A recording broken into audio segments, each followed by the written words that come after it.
Մեծարգո պարոն նախագահ, մեծարգո պարոն վարչապետ, ազգային ժողովի մեծարգո նախագահ, տիկնայք եւ պարոնայք նախարարներ, գլխավոր քարտուղարներ, տիկնայք եւ պարոնայք դեսպաններ, խորհրդարանականներ,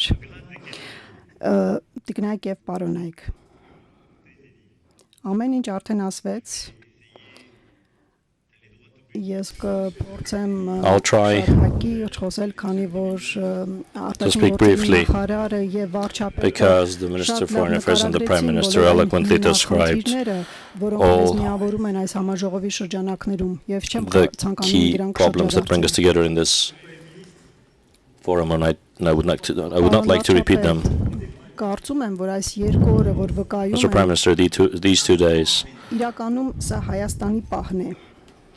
illustrate this is really the moment of Armenia. Yesterday,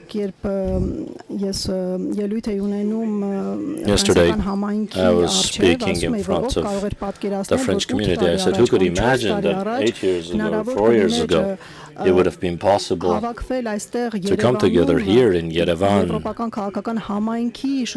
as part of the European political community with 40 different heads of state and government as a part of a summit between Armenia and the EU. Very few really could imagine that.